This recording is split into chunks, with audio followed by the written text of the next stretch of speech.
Right, grade 4s. Today we're looking at English sentences, and more specifically we're looking at breaking the sentence up into subject, verb and object.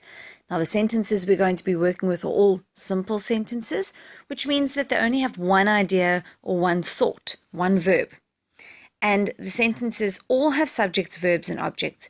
Some sentences can stand alone and just have a subject and a verb, but in the case of today and what we're going to look at, I promise you all of them will have subjects, verbs and objects. Another little piece of information, a subject, a verb and an object together are called the predicate.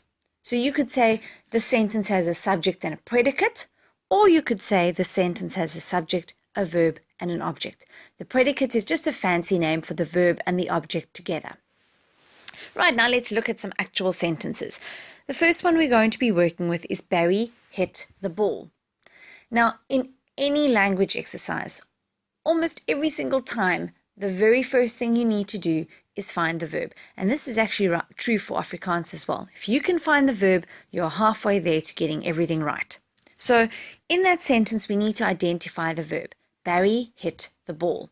We know that the verb is the action word. It is the word that does something in the sentence, the doing word. So in that sentence, what is being done? Well, Barry is hitting the ball. Hit is actually the thing that he is physically doing. So hit is the verb.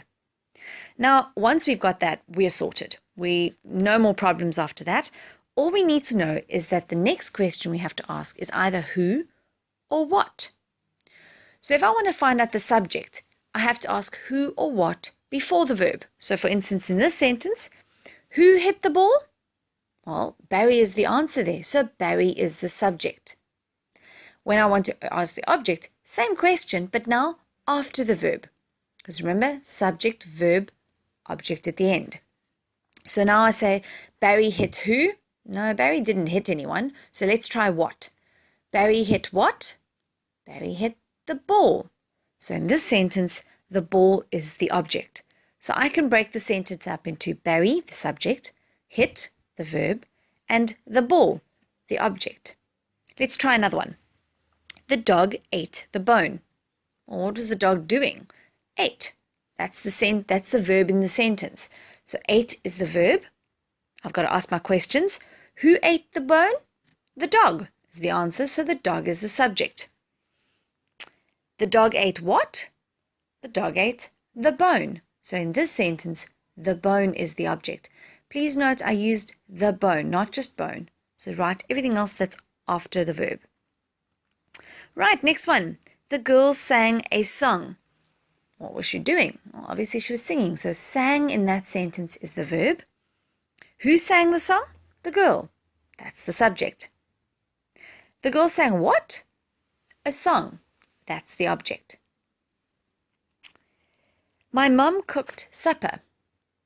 Well, what was she doing? She was cooking. So cooked is the verb. Who cooked it? My mum. That's the subject. And what did she cook? Supper. That's the object. Sarah read her book. What was she doing? She was reading. Who read? Sarah did. That's the subject. Read, we have already said, is the verb. So what did she read? Her book. That's the object. And last sentence, the boy drank apple juice. What did he do? Drank it. Who did it? The boy did, so the boy is the subject. And what did he drink? Apple juice. That's the object. See, this section's very easy. As long as you can find the verb, everything before that is the subject and everything after that is the object. Now, it does get a little bit more complicated next year when sometimes the grade 5 teachers don't give you objects, or they swap things around and they put the object before the verb. But for this year and for grade 4, we're going to keep it nice and simple. Subject, verb, object.